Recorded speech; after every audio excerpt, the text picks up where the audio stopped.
on the call with me this morning is two of my staff with Mrs. Cynthia Taylor and Mrs. Angie Stevenson. Oh, and Dr. Royster Davis. Amelia Royster Davis is here this morning. But anyway, they're going to back me up just in case I take some missteps and correct me uh, as they're not afraid to do. At any rate, so good morning. Today's session, and we appreciate you all for being here again today, but today's session is going to be on education and training. And normally, as in the normal regional meetings, we kind of cram all this together in one day settings since we're out there in the districts, but we thought it was best to kind of separate this out. This is a particular area that's always changing, and it's undergone some adjustments, some major adjustments over the last few years.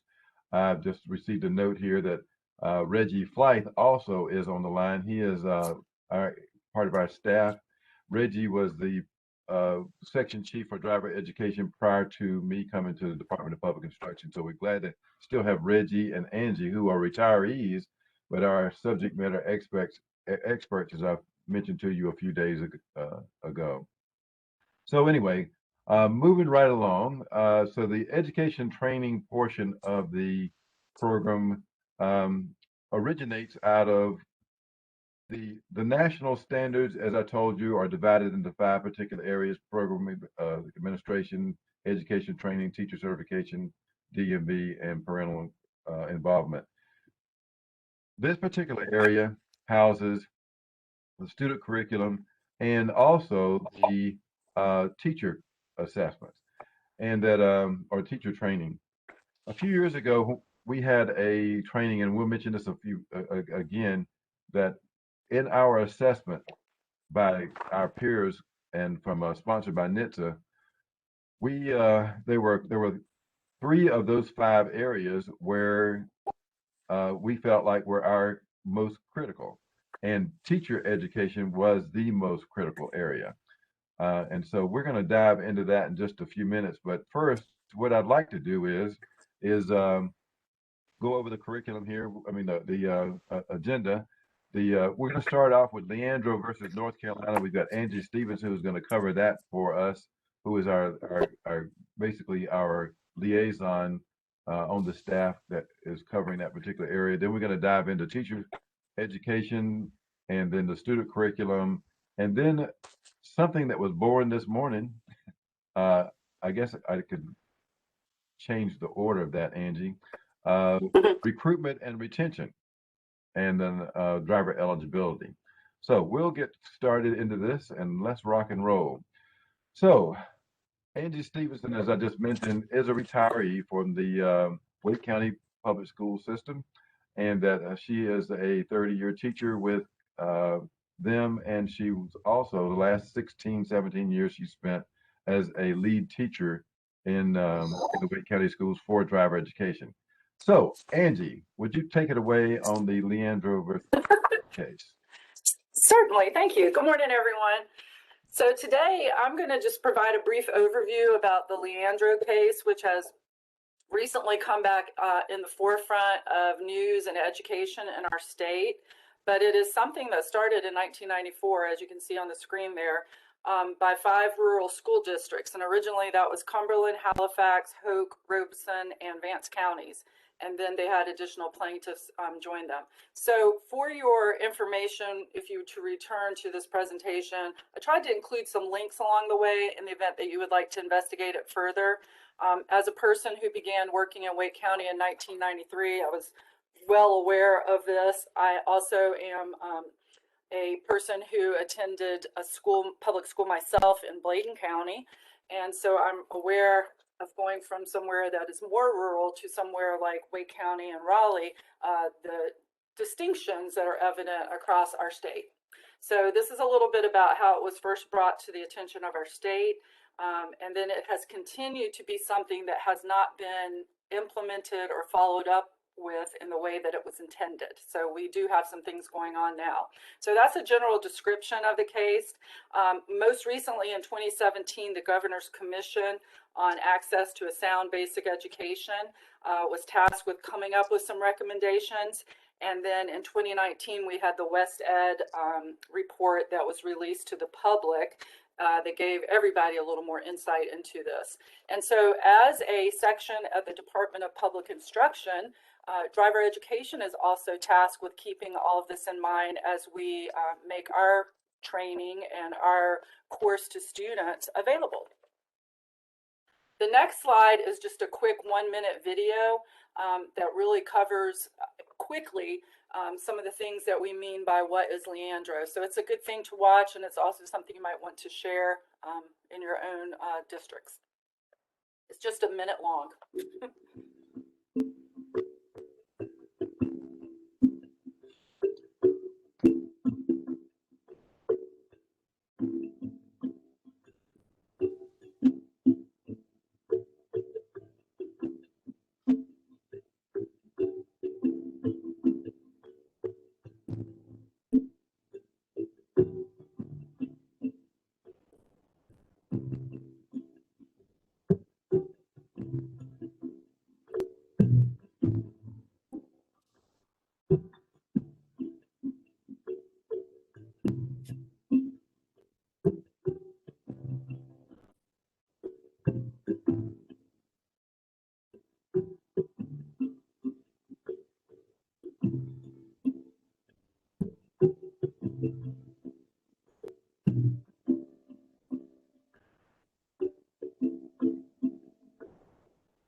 So when we talk about equity of access in public education, that's to all the services and trainings that we offer. And I think all of us probably would agree that having access to transportation to get us to our doctor's appointments or our work and all of those things are critical to our continued success. And so that's what I think is really important to keep in mind as we train new teachers in driver's education and also as we offer our courses. So while we consider the State Board of Education strategic plan, we have a duty in driver education to fulfill that and to provide services as we move all of our students across our state to college and career status. So driver education is fundamental in part of that. Mobility is crucial to gaining independence. So I think that that's one of the things that we want to keep in mind as we offer this training course across the state. How can we train people across our state to be able to deliver quality instruction in traffic safety and driver education? So this is just showing us the 8 critical needs currently under the State Board of Education strategic plan.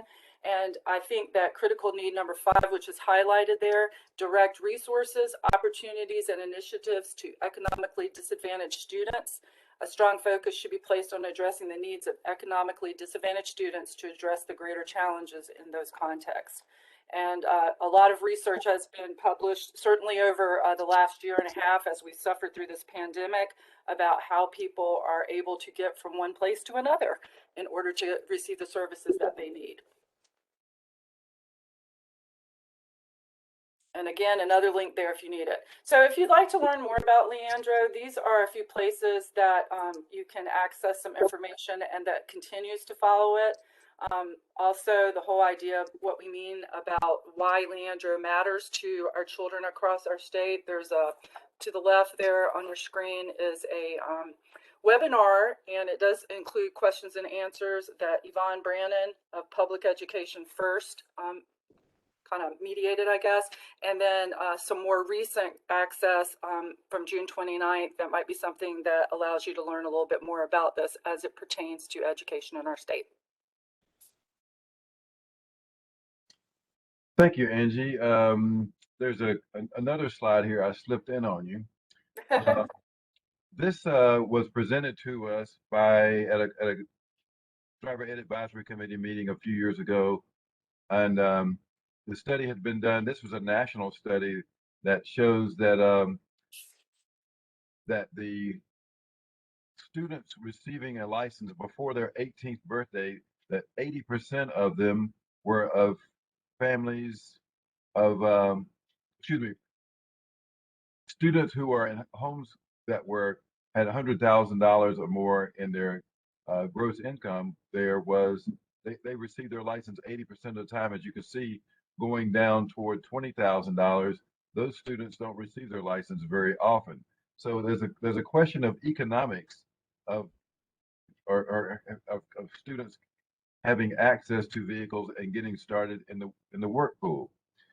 This next slide also shows a breakdown of students receiving their license by race.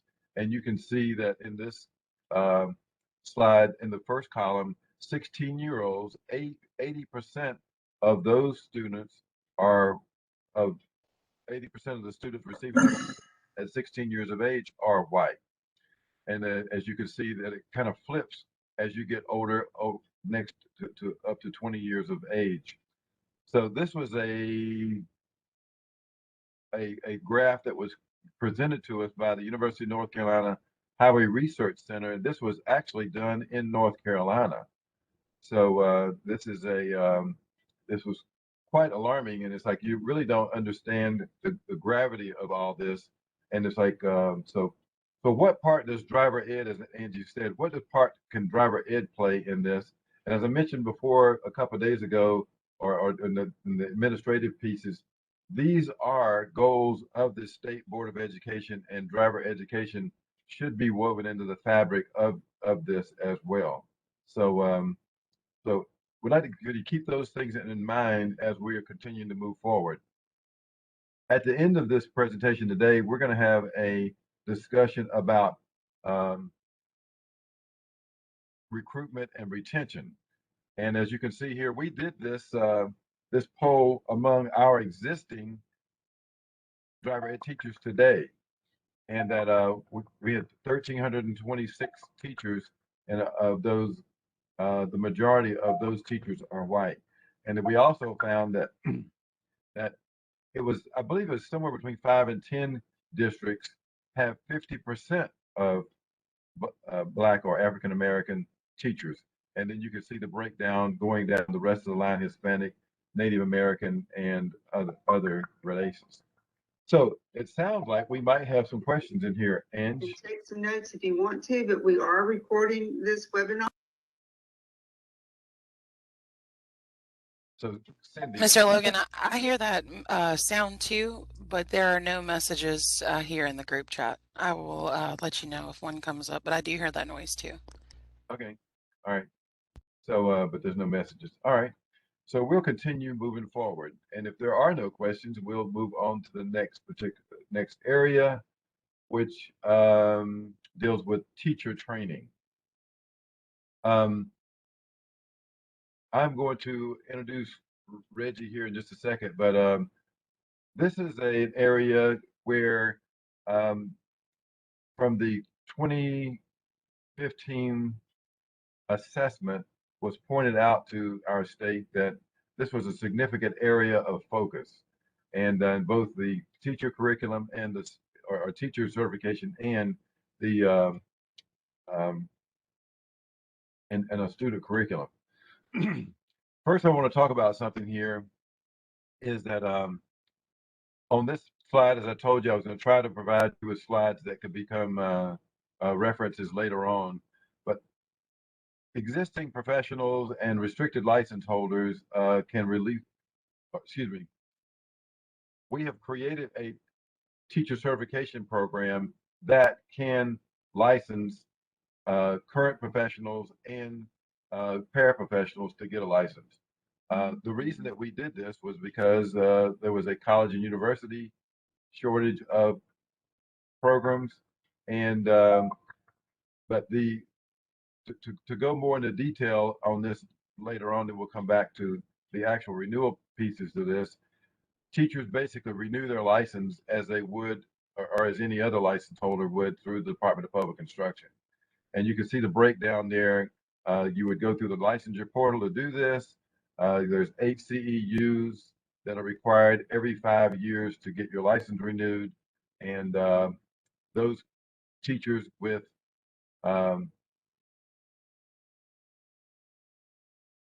certifications all required general literacy and or content area. I actually got those reversed.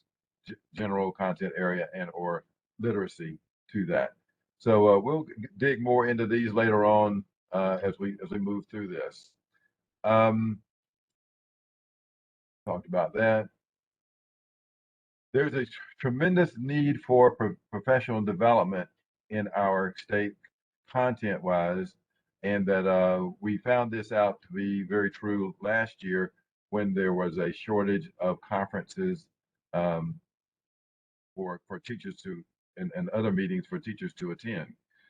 Just very quickly, we do have 3 upcoming conferences next year, and you can see the number of CEUs that are attached to those conferences.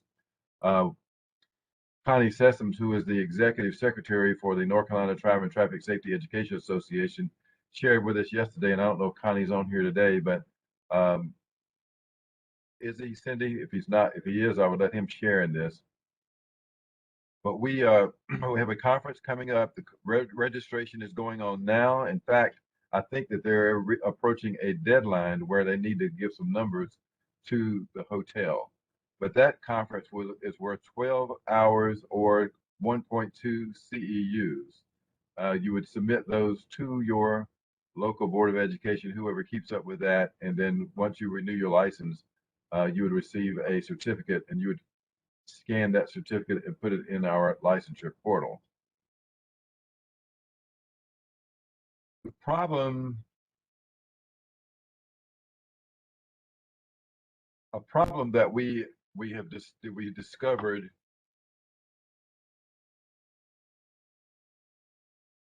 a few years ago, if I can highlight this.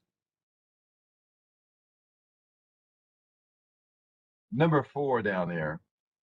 Number 4, we have existing DMV paraprofessionals that work with schools in the districts, meaning that there are non-professional or non-licensed teachers that went through the DMV program to receive a certificate to teach driver education.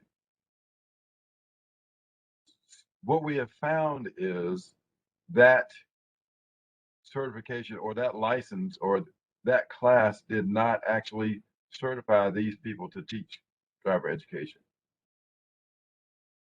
And that there was an expectation from DMV standpoint that these teachers would receive some kind of extended training, such as behind the wheel and in the classroom. That never really materialized at the local level. After that, we found that a number of districts had created their own program, but there was no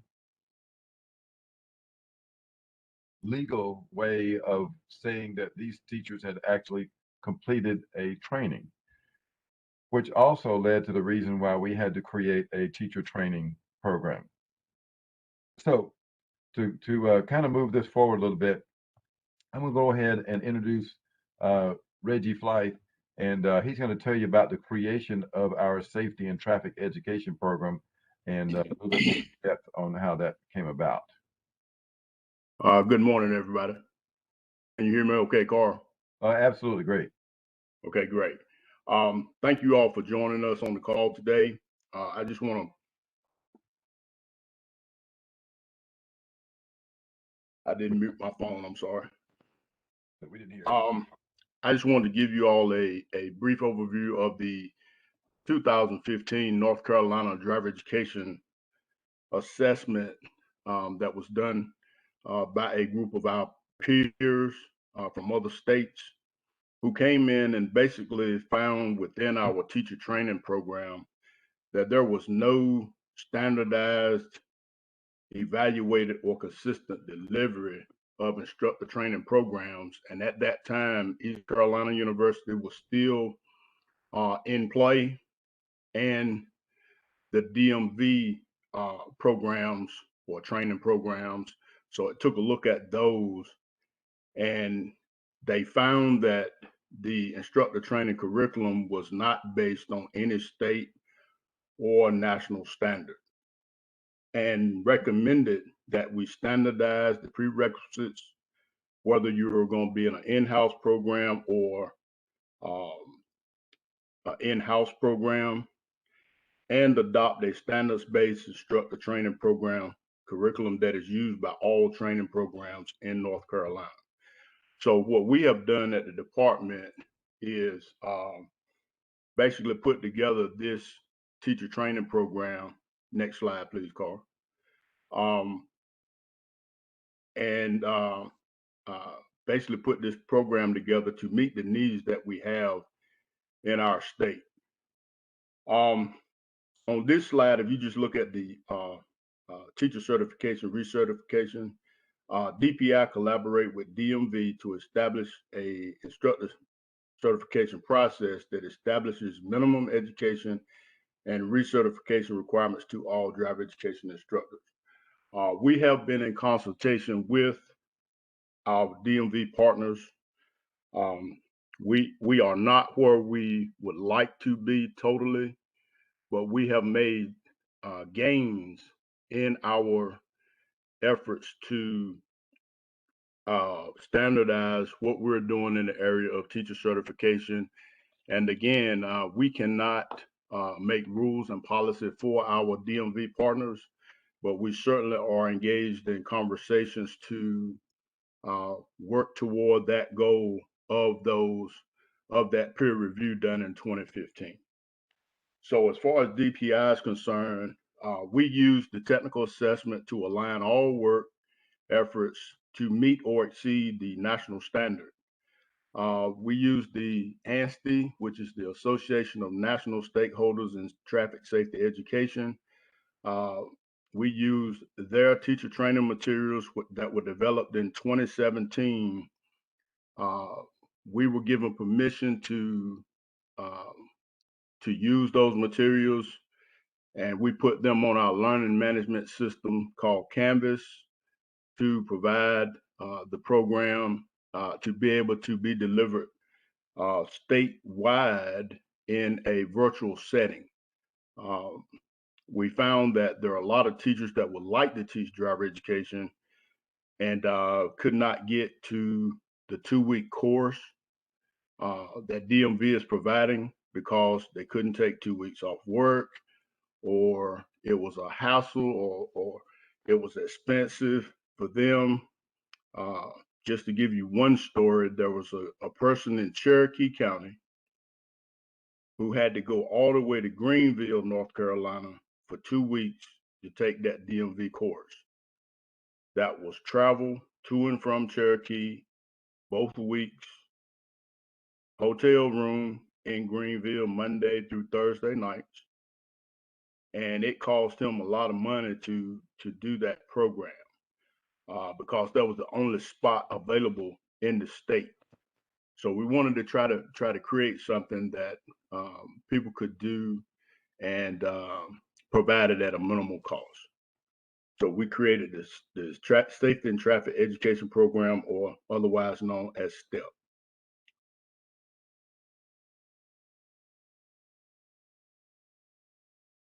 So basically, this is a little timeline of the delivery of the project. Back in the fall of 18, we met with a lot of people, ANSTI, North Carolina Virtual Public Schools, our DPI Digital Teaching and Learning group, licensure, public school units, and DMV School Bus and Traffic Safety to come up with the ideas and the process that we were going to put in place for this program. We got approval to advertise during the spring of 2019. We offered it the pilot in the summer of 2019. In the fall of 2019, we started providing the courses, and of course, each time that we've taught it, we certainly learned something, and we have the ability to, as we move forward, we have the ability to make changes to the program based on feedback of what we've seen, and trying to develop a product that is current, that is useful, and can be altered to deal with the times that's going on. COVID, we didn't see that coming when this program was developed. But one of the things we've been able to do is to quickly shift in our classroom portion of the course to transition to assist folk with all those things that are out there that can be utilized in virtual learning. So as we're going through the course, we certainly made some adjustments to provide those kinds of things to our new teacher candidates. Next slide, Carl. Reggie, before you leave this slide, can you go into a little bit on I guess the scrutiny that we went through to get this program from this point through Pepsi and the State Board of Education? Yes, quickly we can certainly do that. As we went through this program, we had to go through our Pepsi Commission, which is our Professional Educator Standards Commission, which they vet all programs and things of that nature to determine if people will be able to get a license for it. We presented to them and got some feedback from them and worked with Dr. Kim Evans in that department. We had several different meetings with her and her group. And finally, we had to, once we got approval from them, we had to go before the State Board of Education to present this teacher training course. We put a lot of time and effort into that. And when we presented to the State Board, we gave them these things that we're talking about, the timelines and what the course entailed. And on the next slide, you will see what the program actually is comprised of. And while we were there, when we finished, we asked, were there any questions? And the chair at the time, he said, well, I don't have a question, but I have a comment. He said, appreciate the hard work, and it's evident that you put hard work in. He said, but what we have witnessed here is a master class in change management. I didn't know what he was saying at the time. That I didn't know what that meant. I looked over to our project manager, Tanya Easterwood, and she gave a fist and a high five, like, yes.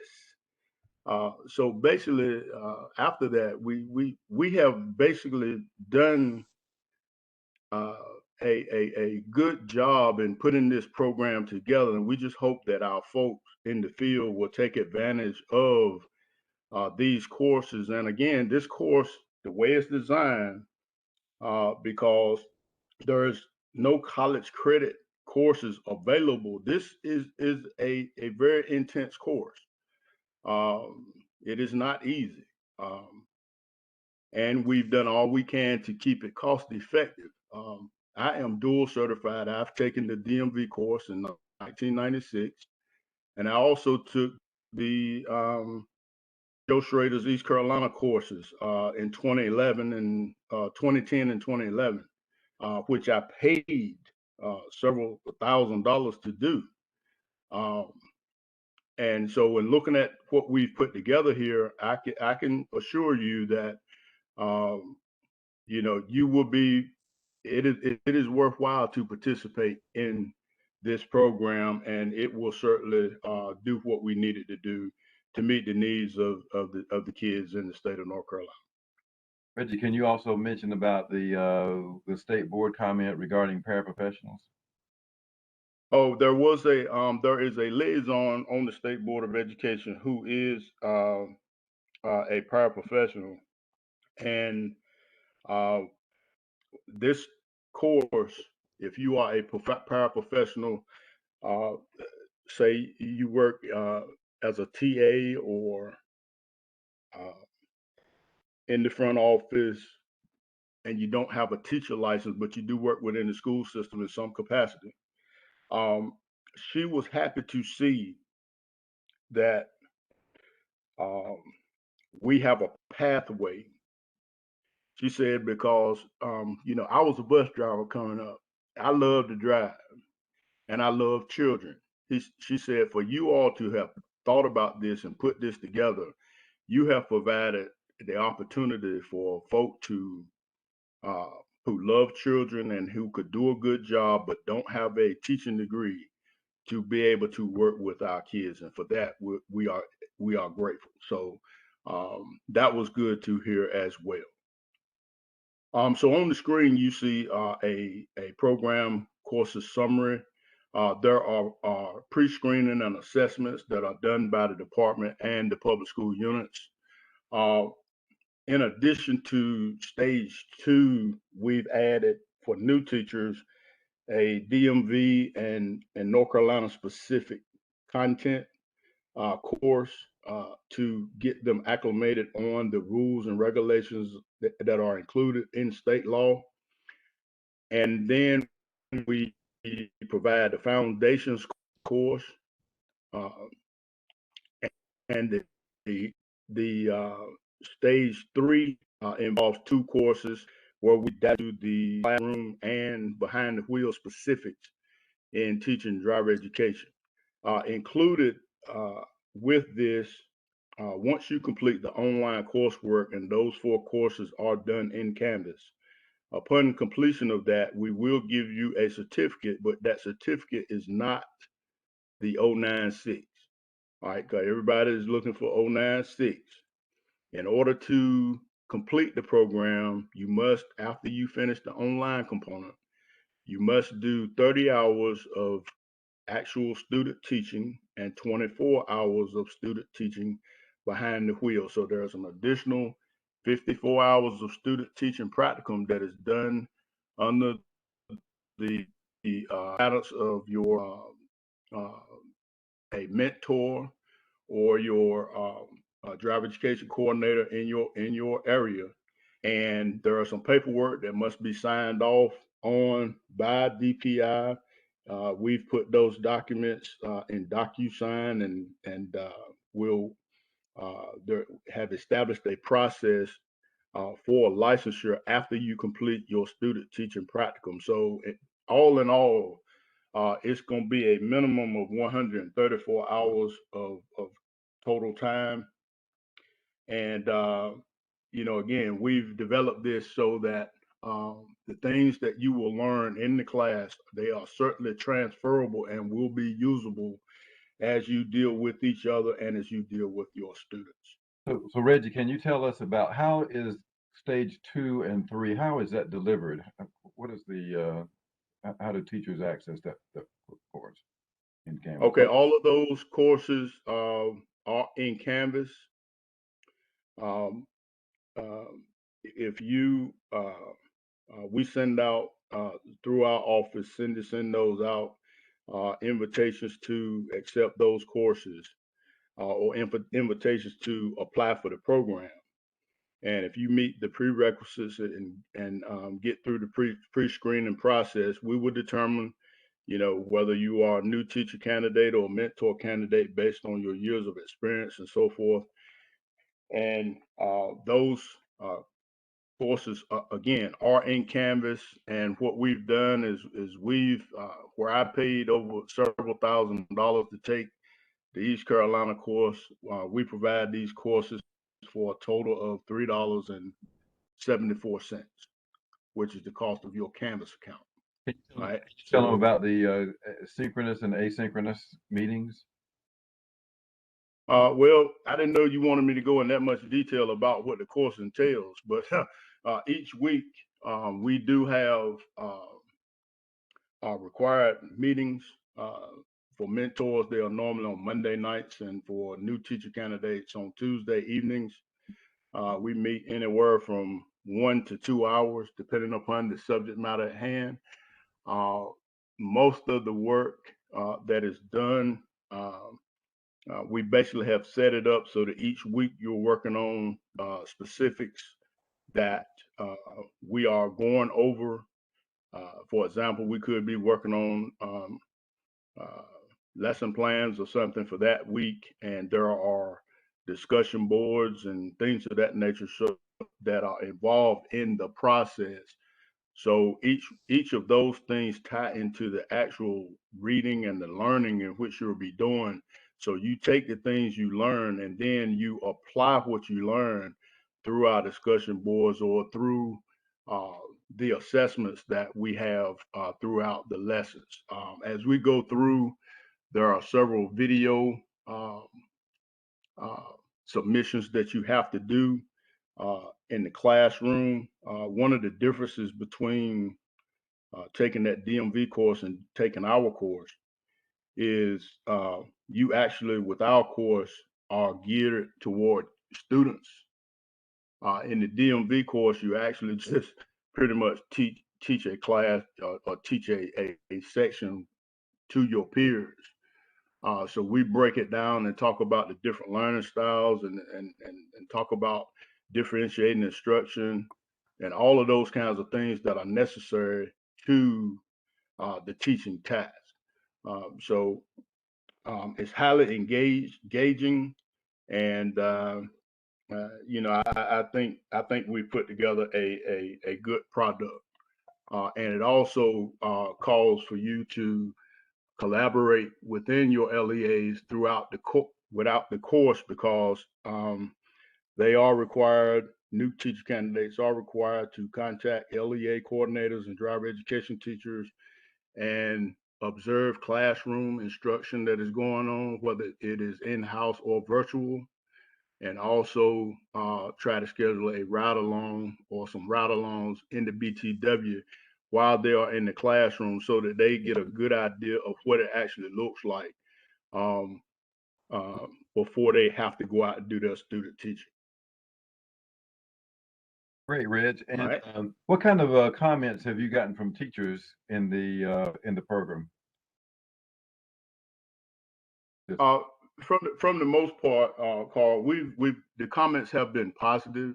Of course, you always gonna have one or two who may say that the program is too hard or why should I take this because I've been teaching driver ed for 15 years and things of that nature. But for the most part, I had a 25-year veteran teacher who um, took the course and said that I wish I'd have had the way that you all do your lesson planning and talk about ways to motivate students, present the materials, then apply the materials, and then the evaluation section, how we put that together. Um, he said, I wish I'd have had that in my younger days of teaching. It would have made me a better teacher. So to hear comments like that, and that was just one of many, that lets us know that what we are doing and have put together is worthwhile. I think Cindy has some questions for you. I want to make a comment first. This is Angie. Follow just what Reggie said. I think the lesson planning aspect of it is really helpful because we really help them to fine tune a classroom instruction lesson and then also a behind the wheel lesson so that they understand hopefully how they can build the rest of their lessons. So throughout the whole course, a lot of resources are provided that are really, I think, very helpful to understanding content themselves and then be able to put it in a manner which students can learn from. And then as we help them write those plans and they share them with us, we provide feedback along the way. And then being able to see somebody teach a course, both classroom and behind the wheel through their video uploads is also a way to provide some really individualized feedback to that person to help them continue to grow. So I found that to be very worthy and successful, and so have they. Thank you, Reg. And Cindy, were there some other questions in the chat window? I have answered all the questions. I think there was one that I hadn't got to yet, and it's I'm not sure who asked it, but it says, "Do we need to pay for those courses?" So can you speak on the cost again? Yes. And that was another thing that the state the state board looked at us kind of funny about. In your we leverage existing tools that were available to us, and Canvas is that learning management system that the Department of Public Instruction already had in existence. So in leveraging that, DPI invested in their own instance of Canvas, and basically to access a Canvas account, it costs $3.74. All right, so a lot of school districts have access to it, and the way that you interact with it, if you already have Canvas accounts, you can just piggyback off that, and it doesn't cost you anything. And for those who may not have access to a school account who take this course, because there are some people who maybe work with want to work with a commercial driving school and they're using their personal email address or whatever, um, that account is $3.74, and DPI is absorbing the cost at this time. So it doesn't cost participants anything to get into and take our courses. All right, on your screen, I'm gonna. Can I ask something about the cost? Yes, yes, Tanya. Um, as Reggie stated, the Canvas accounts currently are $3.74.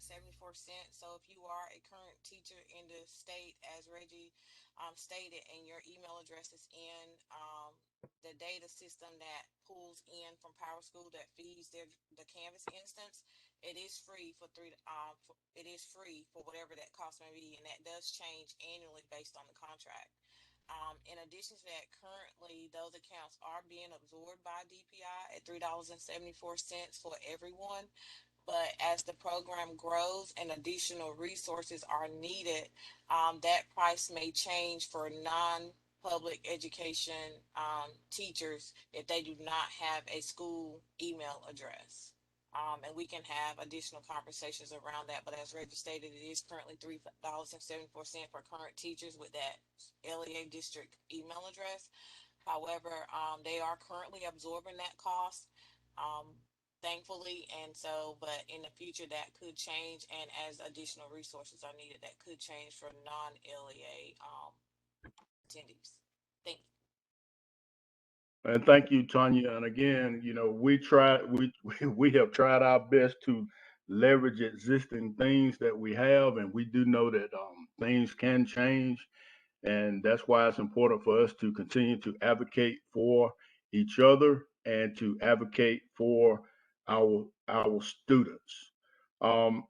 Mentor in this slide, you see the number of mentors, and mentors are those people who take our course who have a minimum of 5 years experience in teaching driver education.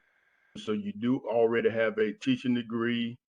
These are people who will be working with our new teachers as they come through, and we do have a licensure pathway for mentors who may have a DMV certification and have been teaching driver education for over 5 years, who want 096, and we have an equivalency for them in place, where you would do some mentoring and supervision things to account for your 54 hours of student teaching practical.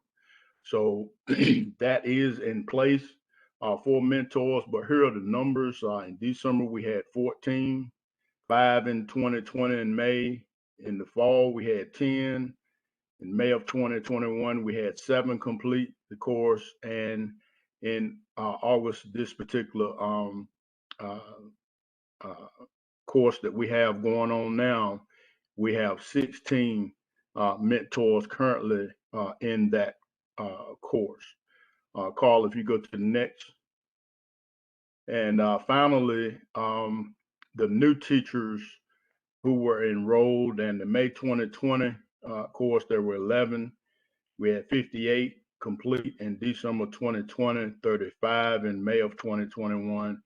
And in August 2021, We had 80 to register, but we currently have a little less than that in 2 cohorts that we are currently running. We started these courses this past Monday, and they will be completed. It takes about 17 weeks to complete the online portion or the Canvas portion of the course. So that will complete somewhere around mid-December. And those folks who are in this particular cohort can start doing their student teaching in the early spring semester of 2022. So with that, well, I think that's the last slide that I have. And we're going to take questions at the end, I assume, or now. Yeah, we can take questions now. They can type them in, or they can unmute themselves and ask the question. But as you can see, as to introduce Tanya Easterwood, who is our project manager on this. She's kind of the mastermind behind all of our projects. This team has been very busy over the last few years, and they always look at me when they raise eyebrows every time I have another idea, and it's like they always put it into action. But we've been very successful. The things we put together. The thing that Reggie pounced upon there for a moment was paraprofessionals. Paraprofessionals, as I mentioned before, if you do not work for a contractor and you go to the DMV course, there was no renewal pathway. There was even questions as to whether you had actually finished the course. You probably received a certificate and did not have an expiration date on it, which meant that basically you just took that 80-hour class. It did not give you a certificate to do anything. And the assumption was that you were able to teach driver ed at that time, but there was no way to renew your license. So at this time, and I'm going to renew my plea with the local boards of education and local leaders there, is that if you have paraprofessionals that are not working for a driving school that you want to hire, do not send them through the DMV program. Send them through the STEP program. Then that way they receive a restricted teacher's license. It cannot be added upon for math, science, whatever else in other areas, but you can receive a license to teach driver education in the state of North Carolina. And that has to be renewed just like any other professional teacher's license is. Okay. So that would be my plea, is do not send any paraprofessionals who are not going to be working for a driving school. Do not send them through the DMV program. Okay. In addition to what we've already talked about, is that as you can see on the screen here, this is a breakdown of our teachers, and this doesn't add up exactly to 1,324. We need to update these numbers, but this is kind of a breakdown of where we are at the moment. And you can see the professional teachers that we have in-house are 123, and those numbers are going down every year. What is not shown on this table is the number of retirees. Are the retirees. Angie Stevenson, my English professor, will correct me on that, is or are. But retirees are not shown on this list. There are over 200 of those, which means that there are 200 teachers that could walk out the door at any time, and then we are in a huge deficit again. So we had to create a teacher certification pathway in lieu of the DMV pathway. Otherwise, we were going to be in a real situation as we move forward.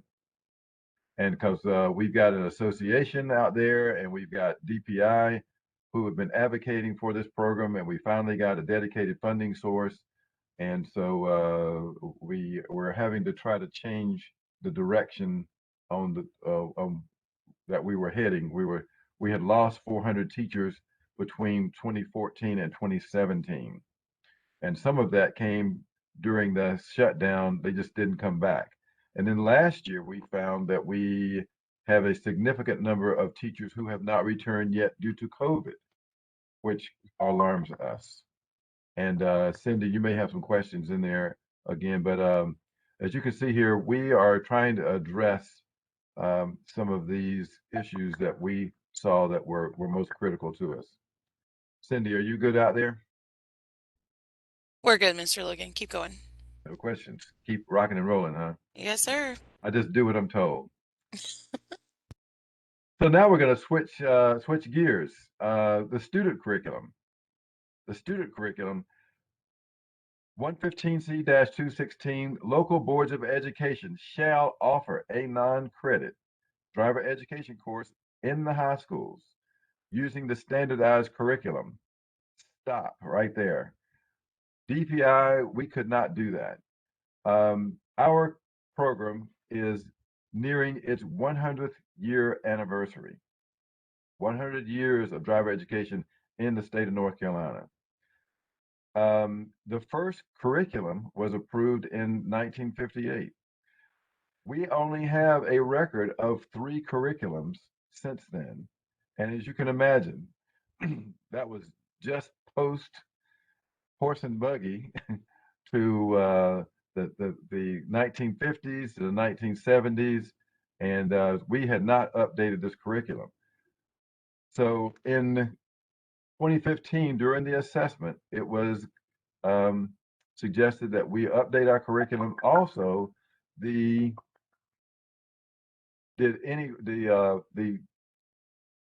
driver education strategic plan required us to get technology into the classroom, and also it required us to develop a curriculum that we could push out to all of the districts. Well, we decided to do both in one shot. We developed a digitized curriculum that we could push out to the districts via a Canvas delivery system. And Cindy, I think there was a question that popped up there. Mr. Logan, Reggie is responding to those, so we're good. Keep going. Okay. Thank you. All right. At one time, handbooks were every district was somewhat to fend for themselves, and we had curriculums and we had handbooks and textbooks all over the place. There are actually no adopted textbooks for this program. Drive Right, Responsible Driving, and there's a handful of other textbooks that are out there that are acceptable. However, in 2017, we had adopted, or the State Board of Education allowed us to use the ADCIA 3.0 curriculum as our standard for teaching. However, it wasn't the curriculum standard, but it was the course itself. And so we were still in trouble. We still had not been able to create a good singular curriculum that we could push out to all the districts. And as you can see there on the right, the driver handbook, it's required by law that the Department of Division of Motor Vehicles present those to us. But the driver handbook is not considered a curriculum. It is not a curriculum. As I said before, at the beginning of our session on Tuesday and Wednesday, driver education, this traffic safety education program is not a tutorial for the driver license test. That is not the purpose of this program. It is to teach students about being safe road users, regardless of whether they're ever going to drive a vehicle or not. And that's about as well as I can sum it up. This is not a tutorial for the driver license test. If a student passes our course, they should be able to pass the driver license test if they will go to the handbook and bone up on the test. But the driver license office at DMV, the driver license chief examiners and myself totally agree that the driver license test does not, it needs to align itself with our program, not the other way around.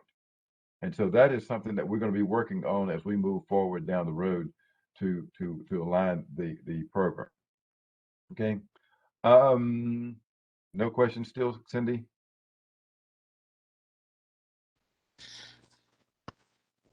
There is a comment. Oh, okay. Reggie's already responded to that. So no, Mr. Logan, we're good. Thank you. All right. Okay. We will have an opportunity to have kind of an open discussion toward the end of this. And so, I look forward to your feedback. What I'd like to do now is introduce to you another member of our staff, Dr. Amelia Royster Davis, who did not have a background in driver education. However, her background was in remote learning and remote teaching. She is a professor at a university in college in North Carolina, and she has a vast array of experience in teaching remotely. It is an area that what we would call an emerging trend. I don't want to say an emerging issue, but it is an emerging trend. And we found that during COVID, this allowed us to be a little bit more flexible in administration of our local programs. And Dr. Royster Davis, would you want to share a little bit about the creation of the student program? Sure. Good morning, everyone. The NCDPI Driver Education section with Tanya Easterwood on the lead on this worked with ATSIA to acquire, I should say, permissions to actually use the ATSIA 3.0 Driver Education student curriculum. And so we use that content as the foundation of our student course in building out this digital student curriculum. In partnership with our SME, Angela Stevenson, who took the lead on curriculum development, we were able to translate that curriculum into a digitized format based on online learning best practices. And so what we currently have is a full course consisting of 13 modules that is currently being piloted with 5 LEAs. The course itself, as I mentioned, has 13 modules. And so the purpose of doing that is to actually chunk the information in a logical format. And structuring that has to be thoughtful with good intention, so that there is so that we support the best learning experience and outcome for our students. The modules consist of some sort of intake through reading, listening, or viewing. So there is an actual lesson that students work through, and then they process that information, in which they participate in a discussion, and then they're able to actually go through and demonstrate their acquired knowledge through teacher assessments, as well as a multiple choice assessment at the end of each module. So the modules are structured the same and consistently throughout the course. Again, our curriculum is based on ATSIA, but Ms. Stevenson has worked diligently to incorporate outside resources to supplement that content. And the program or the course is flexible enough to allow individual teachers and instructors to add their own resources as well, and deliver it in a way that is consistent across the state. So that was one of the things that we wanted to make sure that we were able to accomplish, was to create this course uniformity, a curriculum, a standardized curriculum. And so I believe we've accomplished that. We also used an external tool called City Labs Design Plus. And that tool has allowed us to style and brand our course content. Again, we found that users have a better experience when the course is branded. It is consistent in its design, and users are able to navigate it, the user interface, without any challenges or a lot of challenges. We've also appreciated how the tool improves accessibility of content. So just making sure that our online course version is accessible to all students. So whether they are using a screen reader or have some other disability, this course is accessible to all students. About that. Next slide, please. A quick question. Can you reiterate the delivery? Does this have to be delivered online, or can it be taught in a traditional, or can it be done a blended format? So I believe we've done a really good job of creating a program that is flexible. So in the pilot, the LEAs have been delivering this primarily online, particularly due to COVID in the last year. But as you are aware, instructors must still provide the required number of hours of face-to-face time. So again, it's flexible enough where some teachers have actually been going through the lesson content along with students, and then having them work through the learning activities independently. And then some or other teachers have had the students actually go through the lesson independently. And then that face-to-face time, they reinforce the content that was presented to them in the lesson. I believe, and Ms. Easterwood can speak to this, that as we've resumed that face-to-face instruction, that some participants in our pilot are actually electing to continue to use this in a face-to-face format. So I don't know if Ms. Easterwood would like to speak to that, but that is what I'm hearing, that the teachers are actually going to continue to use it online as well as using it in the face-to-face or in the classroom. Okay. Tanya has no additional comment. You mentioned about the program. There was a suggestion, or the standards of the national standards state that the classroom phase should be moved from 30 hours to 45 hours. And of course, we have budgetary constraints and don't have that kind of money to do that. Can you elaborate a little bit more on the possibility of kids accessing the program asynchronously and then coming back into the classroom and sharing? Sure. So we have had some discussions around having students actually access the content prior to actually taking the driver education course with their instructor. So they're seeing this content before they actually go into the classroom. So that is an option, or some things that we've discussed that is on the table. So they're doing the work kind of asynchronously or independently, and then getting that reinforcement when they actually enroll and participate in the driver education course. We've also discussed in our long-term plans having students continue to have access to this content once they completed driver education, so they are able to go back and refer to the lesson content and things of that nature, even after completing driver education. Cindy, was there a comment?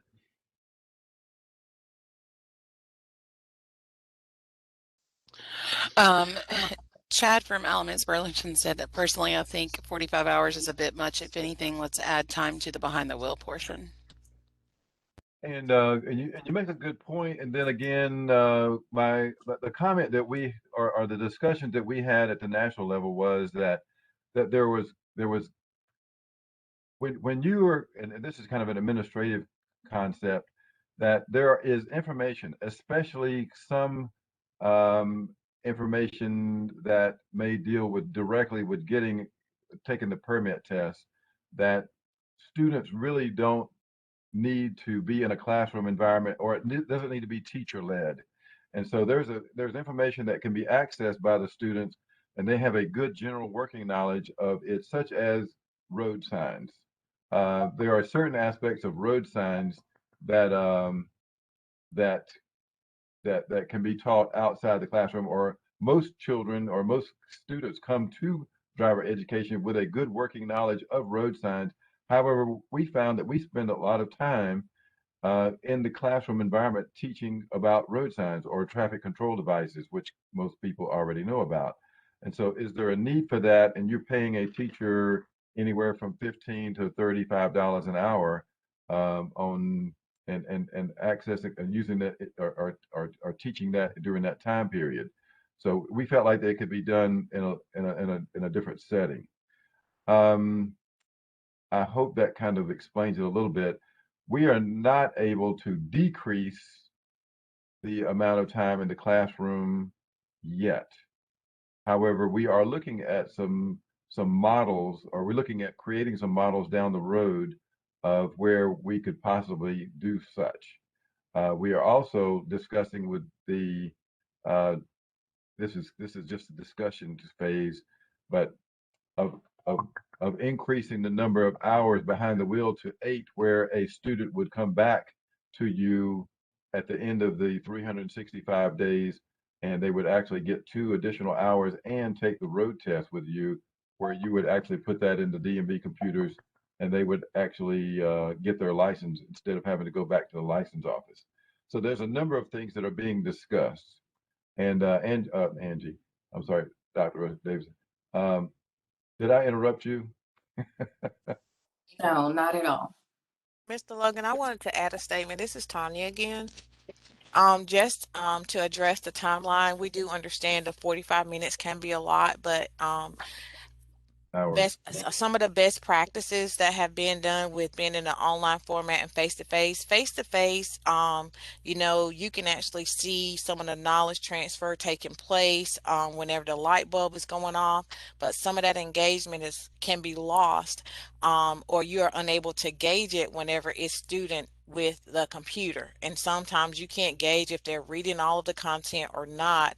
So having the content in enough that you can at least make it an equivalency to what it would be face to face. So there is some differences there with online or hybrid virtual learning and face to face. However, we are continuing to work in that area to see how we can also bridge that. We will be doing a lot of feedback around the course as well. So that feedback, Amelia and the rest of the team typically does a really great job with trying to figure out ways to incorporate that. So I just wanted to just add that note because of the difference with face-to-face and online learning. Thank you. Thank you, Tanya and Dr. Russ Davis. Any other questions, comments, Angie, Reggie, regarding the student curriculum? Real quick, Carl, I just want to just let everybody know that the national standards encourage 45 hours of classroom and 10 hours of BTW, which is the gold standard. We cannot do any changes to the 30 and 6 without legislative approval. We are currently engaged with all stakeholders and things of that nature, and we know that if we increase the hours in any way, it's going to take more resources. And but again, we're looking at best practice. What can we do? If you have the system in place, can you offer more hours or give the kids more time on these using the computer and then still meeting with them for the 30 hours? So we're trying to come up with all kind of creative ways to provide students as much as they can get. And again, legislative approval is critical. And I'm like Chad, I'd like to see a little bit more BTW time. However, that's going to be costly. So thank you for allowing me to answer that. Absolutely, Reggie. And also, state board policy Drive 004 states at least 30 hours. It's not limited to 30 hours, at least 30 hours of classroom and at least 30 hours of behind the wheel. So again, that's good discussion there. You will find your rules or your guidelines to be in that particular policy, and it will be embedded in this PowerPoint presentation that you receive on Friday. Good stuff. as we move forward, what I'd like to do is very quickly, I want to go through, um, or Amelia, Angie, or Tanya, did y'all have any comments from teachers who would use the curriculum in the pilot? I know you had some student comments. We did have some feedback from some of the counties. We had some with the transition that a mix of trying to teach online, in that transition. Some were welcoming, some were not, because they missed being able to tell some of the stories that they can kind of connect with the students. And so having to have that shift. Overall, we did have several instructors that shared that they loved the course because it helped as it related to them not having to create their own content. The content was there. The more that they learned, they've realized the flexibility in which they delivered the course. However, the same content was being delivered, which was one of the huge areas that we was trying to make sure we made an impact. Others liked it that whenever they went into the class, they can complete the assignments as a student as well, and then they can kind of better prepare. They figured out when they could come in and could not come in as it related to adding those stories. So those are some of the feedback that we had from the teachers, and then they would like to see some additional animations or interactions.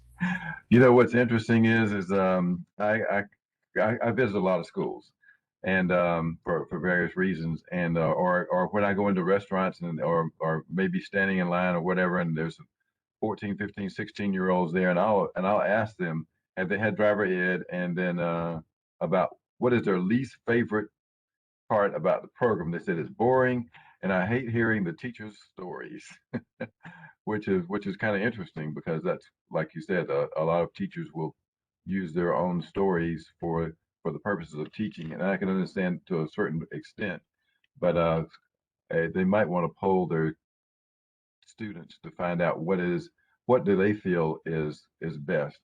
We had a group of kids from actually Robeson County that came in and did a presentation for us in the Driver Ed Advisory Committee meeting, and that one of the young ladies just really struck me, and she said this. She said that she that the students would like to have part of the education process. And I thought that was pretty profound, actually. And when you think about it, if you're looking at the learning pyramid shows that you kids remember, or everybody remembers 5% of what's lectured, and you remember 90% of what you teach. And so that would be quite a change in the, I guess that would be a paradigm shift there, Dr. Russ Davis, Angie, regarding that. It's like, how about having the kids help to present some of the concepts in the classroom? I thought that was very interesting. Anyway, so Amelia shared a survey at the end, and we did have some students that actually stated that they will be willing to do some town hall meetings to add some to participate in that. So we are gathering that feedback for the course as well. So, I look forward to that. And this new the Canvas delivery system, doesn't it have the capability of having exit surveys and things like that? yes. Okay. So those are some things that we're looking for down the road. Right now, as I said before, this is a Cadillac curriculum that is sitting in the driveway, and we can't drive it yet. We are hoping to get funding, additional funding, so that we can push this out to all of the districts. Some of the investigation that Cindy and I have done is that we found that we found 8 districts. 8 districts could actually eliminate all of their expenditures in providing some kind of internet-based curriculum and classroom materials that could actually fund this entire project and our regional support project. Almost $1 million were being spent by 8 districts just in this area, whereas everybody could have access to it. So we're looking at a lot of different creative ways that we could possibly get this out to all the districts at no cost. So that is a big challenge for us. There is an existing request in the legislature, and we'll see how that comes out as we move forward. Okay. All right. Very quickly, here's an area I want to get into, and then we're going to open this floor up for some questions and general comments regarding the program. Driver eligibility. I like to tell people this. Driver eligibility is like a distant cousin who came to visit one weekend and didn't go home. Driver eligibility does not have anything to do with driver education. It is a dropout prevention initiative. It is required to show proof that you're making progress toward graduation at the license office to get your license. That's the only connection to driving that we have here. It is a carrot that is up there for students to remain in school and to continue making progress toward graduation. Right now, the criteria is that they must be passing 70% of their maximum courses. This word "and" that I have highlighted on the screen, that's a problem for us in COVID. The districts have the flexibility to work with the students and to make this work in their favor. Basically, it was created to curb the number of dropouts. But the word "and" there, it should be "or," but the word "and" kind of makes this a little bit of a challenge right now. However, I can't say off the record because this is being taped.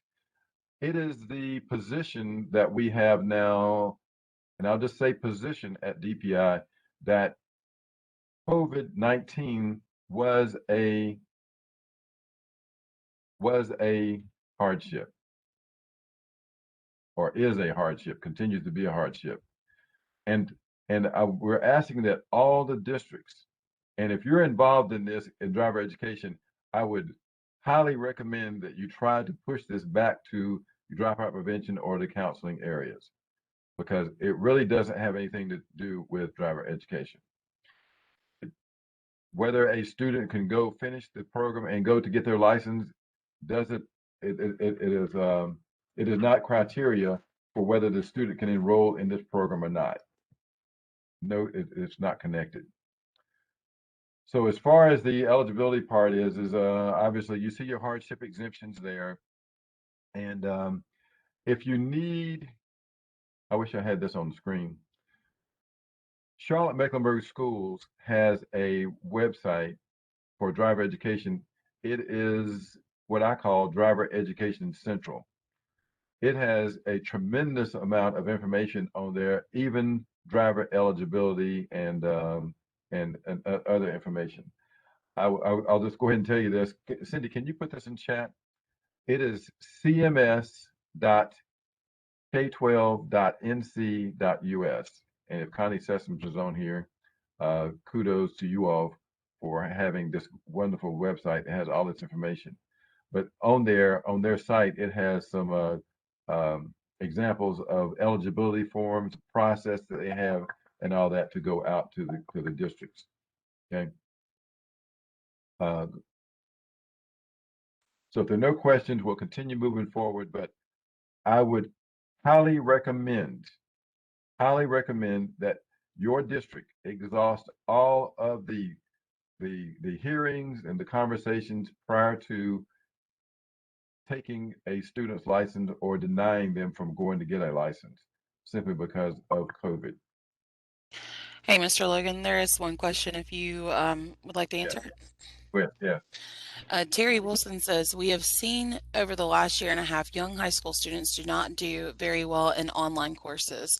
Is it the student, not the teacher, or class just in general? It's the maturity of the student. What are you thinking to deal with this problem? And some students Google answers for online assessments. What are your thoughts? Well, just my opinion is there's a little bit of both. Our teachers have never, we were thrust into a situation with COVID where a lot of them were trying to do something they had never done before. And I can't imagine a new teacher or a young teacher trying to adjust to this. And then again, maybe the young teacher having more of a technology background, maybe they were able to adjust to it. However, teaching online is not something that's very easy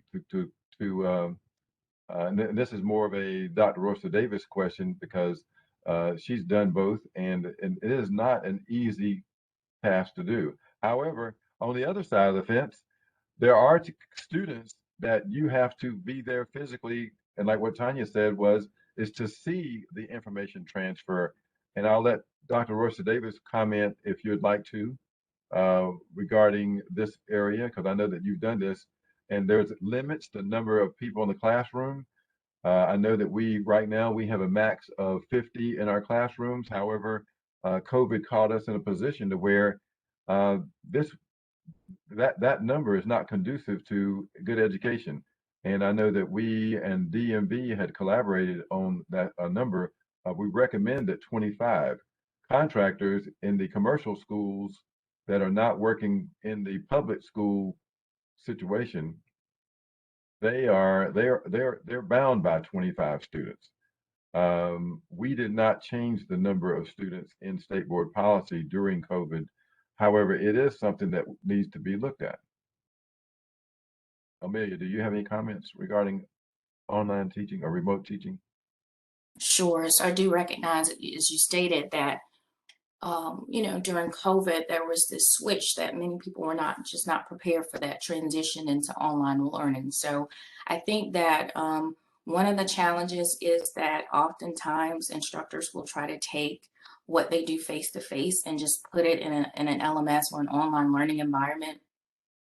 And that is just not the way to create a successful learning environment online. So you can't just take what you do to face and just put it on an LMS and assume that it's going to work.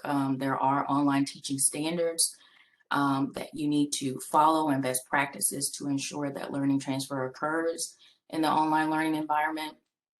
As far as and I should point out, there's a higher level of engagement that's required from the instructor in an online environment versus, maybe face to face. So you have to be engaged because it's so easy for a student to disconnect because there is not someone right there, maybe standing over them or encouraging them. So there's a higher level of expectation and engagement from that instructor.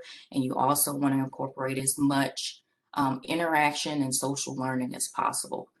In regards to how our quizzes are set up in the student course, the quizzes are set up for a knowledge check throughout the module. So the student has an opportunity to take the quiz up to 3 times and their highest score is recorded. So we do that to afford them the opportunity to, if they miss 2 or 3, to go back and look through that content, that curriculum, their notes, because they do get a note-taking sheet for each module that they can print out, or actually they have to print out now, but we're going to convert that moving forward.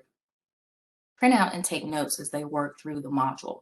So it's not that we're saying that you have to take the at least the module quizzes without your notes, or again, we use it as a knowledge check. The final assessment, however, I'm not sure. It's really up to the instructor if they want to allow them to use notes, but that test is significantly longer, but it does still record the highest score. So again, we want to encourage that reteaching, that going back to check themselves, that self-directed learning and motivation so that they can improve their scores. I don't know if I'm jumping ahead or should be talking about this, but down the line, if we were to offer the final driver education assessment that's done through DMV, then we probably look more for remote proctors and things of that nature so that students aren't Googling answers for the assessment. But that's not something that we currently do in our student curriculum or our student program. Providing a standard final test is something that's being discussed, and or an assessment for the learner's permit to be done locally is a high priority. We are working through some logistical and technological issues on how we can do that. And then once we get closer to the actual implementation part, there will still need to be some things that we at this level don't understand and don't realize. But there will be the goal is to do to offer the permit test, or at least set our final test as sufficient knowledge or evidence of knowledge to get the learner's permit. So those things are are on the forefront down the road, but not right now. Thanks you all. Thanks staff members. On your screen right now, you do see a breakdown of students who have been suspended over the last since 2016 till now, and you did see a tremendous decrease in the number of students who lost their license at different levels during COVID. This was a very, I don't want to say hot topic, but it was a hot topic, and it still remains to be a discussion in the legislature. And so, but we're asking that our teachers, excuse me, we're asking our local administrators to look into exhausting all of the hardship requirements or hardship regulations before they decide to suspend a student. And as you can see, if they did pass a law to unsuspend, so to speak, or reissue license, it is not going to be a simple process of just flipping a switch. It's going to be a highly involved system dealing with the local boards of education having to do something in saddles. That's going to be a tremendous challenge, and so we'll see how that works. But at least if we were asked to get the word out there to ask the districts to exhaust all of the hardship guidelines prior to a suspension or denying. Okay. There's some questions there, Cindy. Yes, there's one question. Terry Wilson asked, also talking about driver eligibility and hardships, the North Carolina Driver Handbook, it states that North Carolina does not issue a hardship driving permit or license. Can you speak on that? There is no hardship license, but we're talking about a student who is trying to get a learner's permit or a license, and they're having to get this certificate from their local school. That's the school that they're enrolled. It's not DPI, but it's a local school, and their local school needs to exhaust the hardship guidelines that we presented to them right there. Those are in state board policy. Those are in state board policy.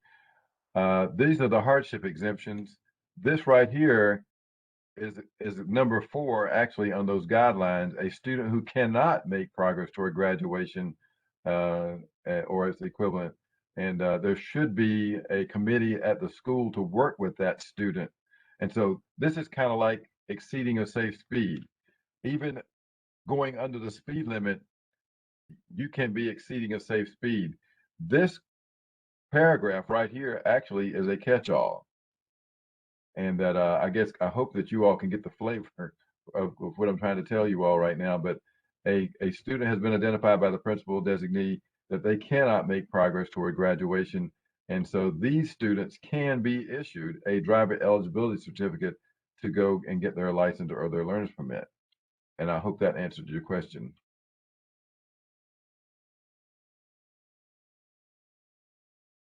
All right. So as I stated before, Ms. Stevenson and I were chatting this morning at dark 30, and she had a great idea, and which is an emerging issue. And actually, it's been emerging for quite some time, and we've mentioned it before, dealing with the fact that we have a tremendous number of retirees in our program. And so, what about retention and recruitment? Retention and recruitment. Ideas. What's your district doing? What can DPI help you with on recruitment?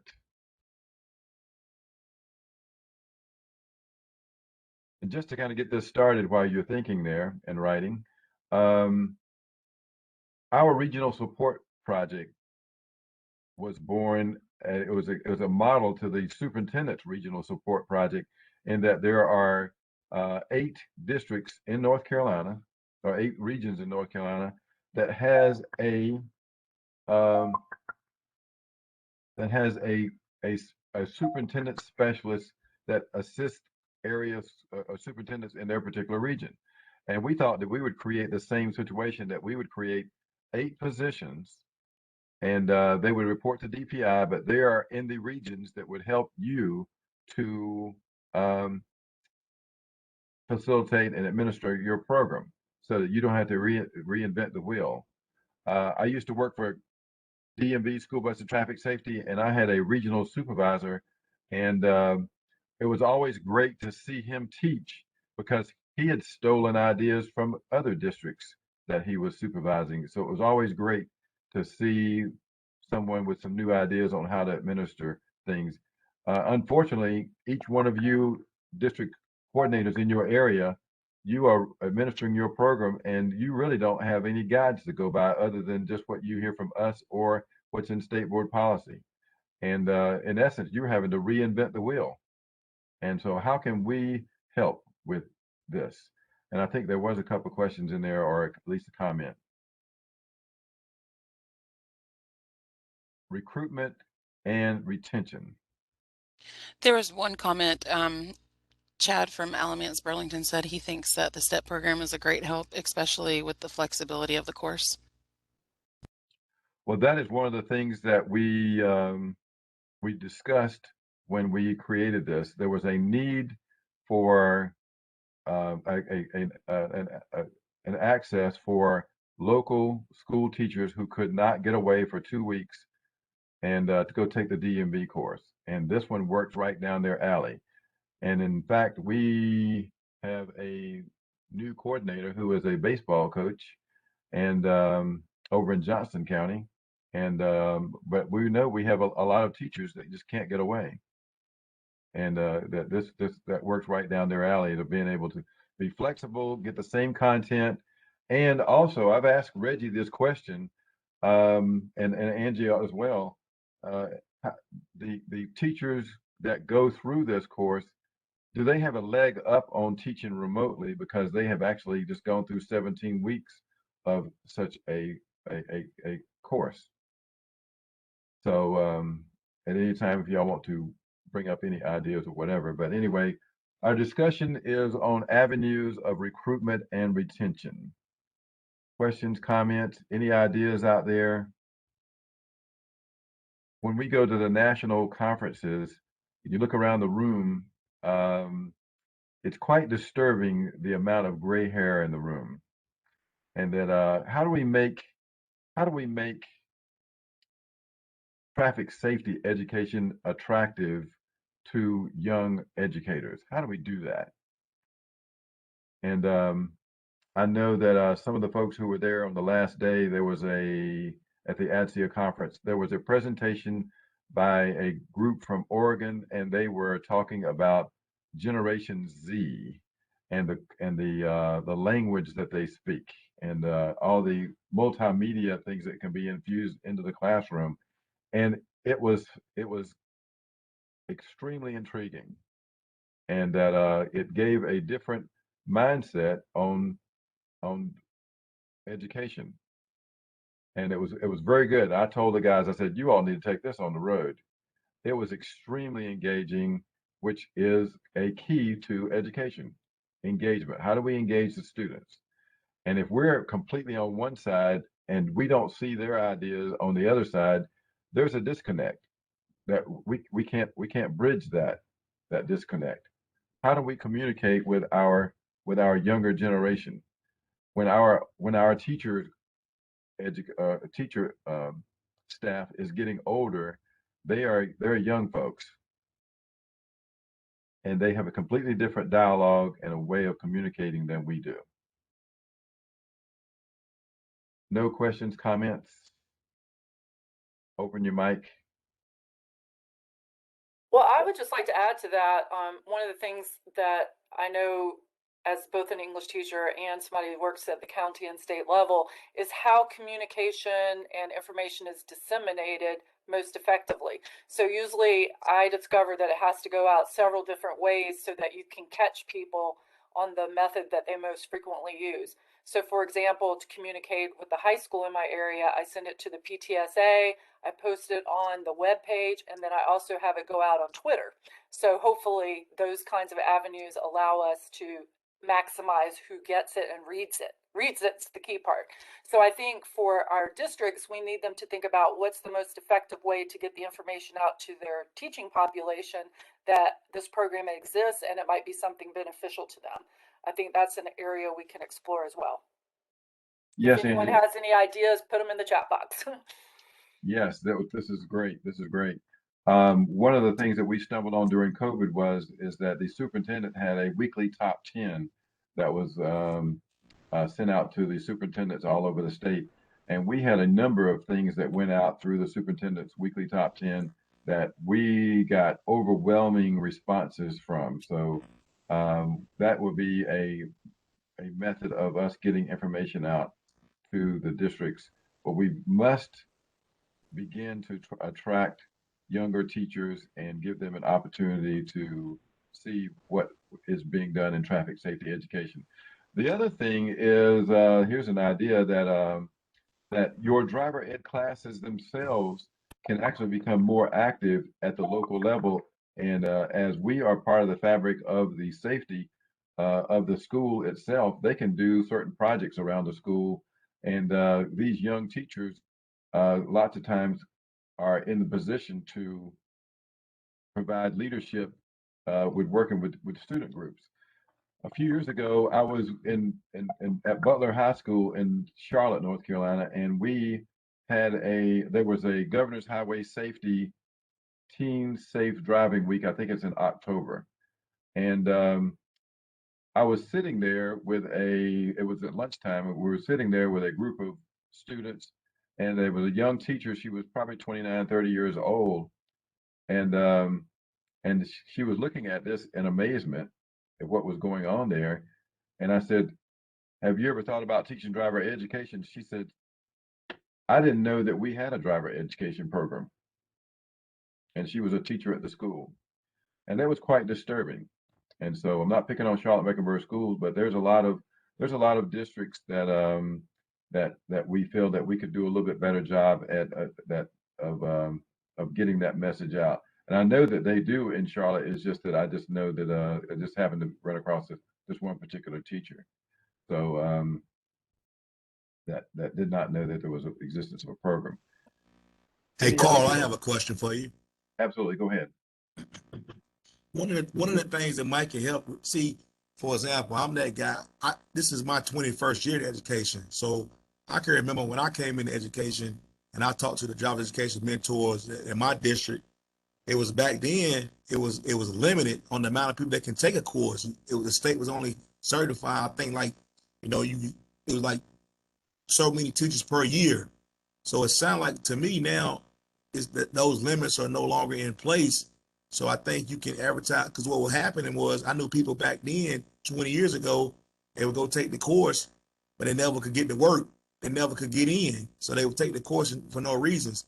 So I guess what I'm hearing from you guys is now people could take this course, and even if the districts don't have any availability, they still have it. Is that what I'm hearing? I did not know that one time there was a limitation on the number of driver ed teachers that we could have in the state, but there are no limits to the numbers.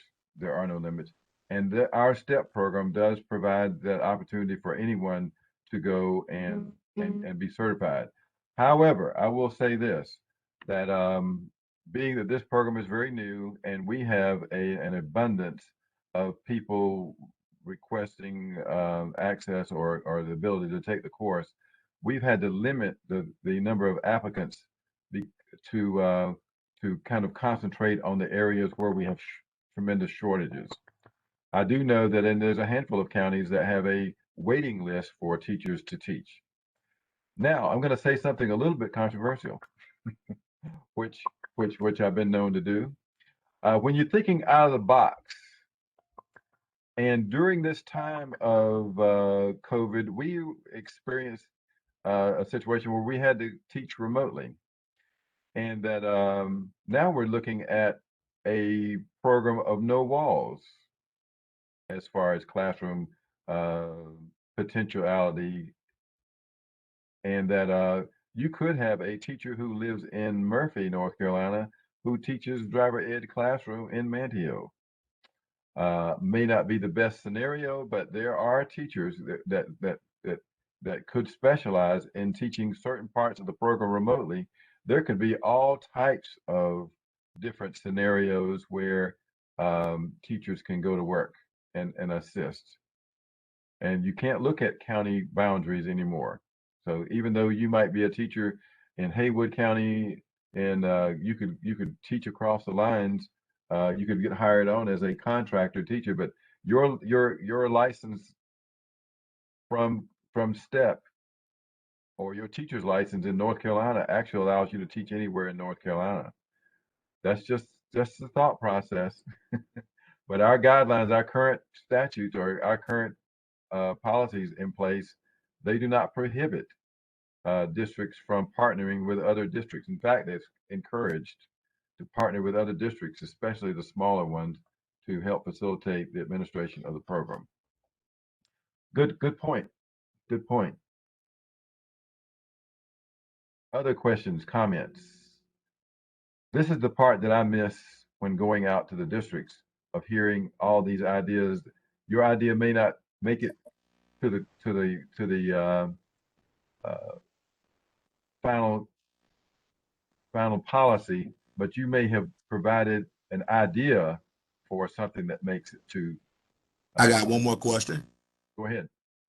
So, and Mr. Fight, I think Mr. Fight spoke on it a little bit, but I might get you guys to elaborate. So for those of the veteran teachers who went through the DMV programs, say you're a certified classroom teacher and you went through DMV programs, what is there anything that does that teacher need to, what's the changes taking place? Is it something you see coming down the line that's going to take place for those teachers who didn't go through the STEP program? I mean, what do you think is the end goal? I guess what I'm trying to ask. Mr. McGill, my thoughts are, the STEP program is available for those people who want to refresh themselves, get acclimated to the new, because they've been involved with it for 15 years or more. The other thing is, it's not required. You still have a credential to teach. All right. However, it is our hope that this program re-engages a lot of people. And because going through the program, we hit on all areas, and you being a new coordinator, you going through our STEP mentor program would assist you in how you deal and interact with your new teachers and your current teachers and your administration. So it's all encompassing. Thank you, Reggie. Thanks, Reg. Any other comments, questions?